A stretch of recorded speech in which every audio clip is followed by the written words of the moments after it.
आना मत वरना। अब ये चेतावनी डोनाल्ड ट्रंप के द्वारा ईरान को दी गई है फीफा कप को लेकर। स्क्रीन पर एक आर्टिकल देख रहे हैं, जिस आर्टिकल में यूएस प्रेसिडेंट यहाँ कहीं न कहीं धमकाते हुए दिख रहे हैं। जहाँ एक तरफ ये सब कुछ चल रहा है, वहीं दूसरी तरफ भारत और ईरान के बीच में क्या बात हुई है। जियोपॉलिटिक्स में इस वक्त बहुत कुछ चल रहा है। हमेशा की तरह वर्ल्ड मिरर के इस एपिसोड में जानने को मिलेगा बहुत कुछ। आइए जानते हैं इन खबरों को विस्तार से। स्क्रीन पर एक आर्टिकल देख रहे हैं, अल जजीरा का यह आर्टिकल है, जिस आर्टिकल में कहा जा रहा है कि ईरान ने कसम खाई है कि ट्रंप को अपने मिस कैलकुलेशन का बड़ा कीमत चुकाना पड़ेगा। अगर अमेरिका इस युद्ध को और ज्यादा बढ़ाता है तो उसकी कीमत उन्हें चुकानी पड़ जाएगी। अब ये क्यों कह रहे हैं? क्योंकि डोनाल्ड ट्रंप ने एक बयान दिया था और इस बयान में कहा था कि हम अगर चाहें ना तो उनके एनर्जी के इंफ्रास्ट्रक्चर पर हमले कर सकते हैं, उनके ग्रिड पर हमले कर सकते हैं और 1 घंटे के अंदर हम ईरान की इलेक्ट्रिक कैपेसिटी को खराब कर सकते हैं, खत्म कर सकते हैं। इन्होंने कहा था इस पूरे रीजन को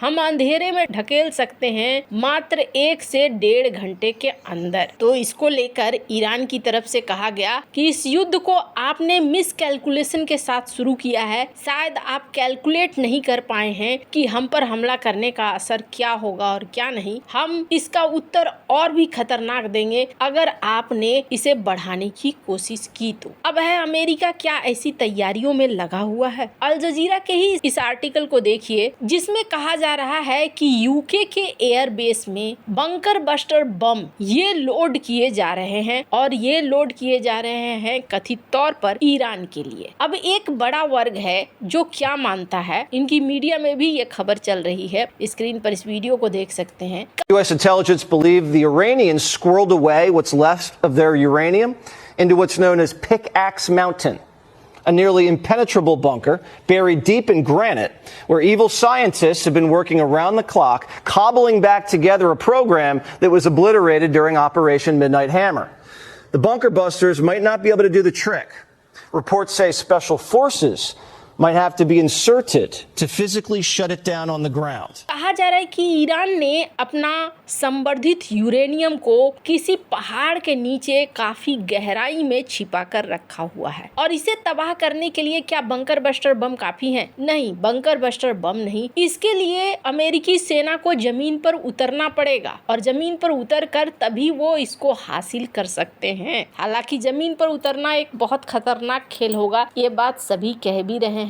ईरान और अफगानिस्तान में बहुत ज्यादा अंतर नहीं है। ईरान इस बात को कहता भी है कि हमने तो अभी अपना जो पारंपरिक युद्ध है उस पारंपरिक युद्ध को उतारा भी नहीं है। तो यहाँ एक सीन ऐसा बन रहा है जहाँ अगर अमेरिका उतरता है तो अफगानिस्तान वाली स्थिति बन सकती है। लेकिन समस्या क्या है कि ये युद्ध अब एक अलग लेवल पर जाने लगा है और डोनाल्ड ट्रंप के ऊपर भी कहीं न कहीं दबाव बनना शुरू हो रहा है। इस युद्ध के दौरान ये देखने को मिल रहा है कि ईरान ने स्ट्रेट ऑफ हॉर्मुज को लेकर पकड़ बनाने की कोशिश की। अब ईरान ने स्ट्रेट ऑफ हॉर्मुज को लेकर एक बड़ा बयान दिया। इन्होंने कहा कि इनके राष्ट्रपति ने कि ठीक है, स्ट्रेट ऑफ हॉर्मुज से हम जहाजों को जाने देंगे, उसमें दिक्कत नहीं है, लेकिन जो भी जहाज पार हो रहे हैं उन्हें ईरानी नौसेना के साथ तालमेल बनाकर चलना होगा। अब बहुत सारे लोग मान रहे हैं कि इसका मतलब है कि जो तालमेल नहीं बनाएंगे उनके ऊपर ये निशाना लगाएंगे। अब ईरान एक और बात कह रहा है। ईरान कह रहा है कि देखो, हम इंटरनेशनल नियमों के तहत हमले कर रहे हैं, हमें आत्मरक्षा का अधिकार है और जहां जहां से अमेरिकन खतरा हमारे लिए आगे बढ़ सकता है, हम उन खतरों को निपटाने के लिए उस पर हम एक्शन ले लेते हैं, उस पर हम बारिश कर देते हैं। तो यहाँ इन्होंने न तो खाड़ी देशों पर हमले रोके हैं और न ही स्ट्रेट ऑफ हॉर्मुज पे बहुत ज्यादा ढील दी है। अब इसी बीच देखने को मिल रहा है कि पीएम मोदी और ईरानी राष्ट्रपति के बीच में बातचीत हुई और दोनों के बीच फोन में बातचीत हुई। दोनों नेताओं ने इस क्षेत्र में जो पैदा हुए हालात हैं उसको लेकर चर्चा की और इसके बाद ये भी बात हुई कि किस तरीके से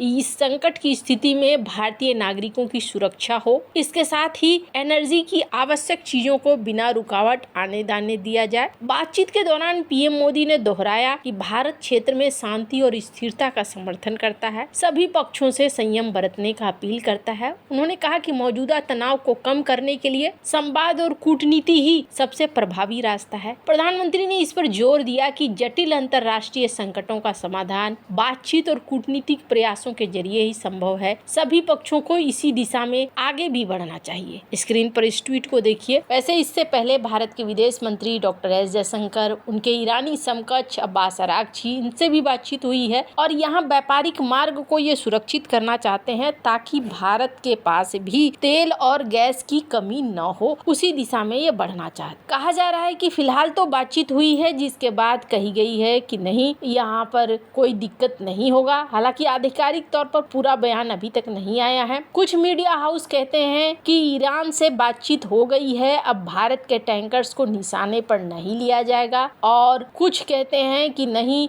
ईरान निशाने पर किसी को भी ले सकता है, कोई बंदिश नहीं है। इसी बीच डोनाल्ड ट्रंप, इन्होंने एक बड़ा बयान दिया है और इन्होंने कहा कि ईरान को वर्ल्ड कप में नहीं आना चाहिए। डोनाल्ड ट्रंप इस बार वर्ल्ड कप का आयोजन कर रहे हैं, अमेरिका आयोजन कर रहा है और अमेरिका ने ये गारंटी दी है कि इस बार का वर्ल्ड कप का आयोजन, फीफा वर्ल्ड कप का, बहुत ही बढ़िया रहेगा, शानदार रहेगा। उन्होंने इस चीज को कहा था, लेकिन अभी इन्होंने कहा है ईरानियन नेशनल टीम को कि आप इस वर्ल्ड कप में वेलकम नहीं है, आप यहाँ ना आए तो अच्छा होगा, आपकी सुरक्षा के लिए ये बहुत ही ज्यादा जरूरी है। ट्रंप वैसे विश्व कप को सबसे सुरक्षित टूर्नामेंट बनाने का वादा कर रहे हैं। अमेरिकी सरकार इस पर $1 अरब से ज्यादा खर्च कर रही है। 11 अमेरिकी मेजबान शहरों के लिए $625 मिलियन के ग्रांट दिए गए हैं। अकेले न्यूयॉर्क, जर्सी में $33 अरब के आर्थिक गतिविधियों की उम्मीद है। फीफा अध्यक्ष ने भी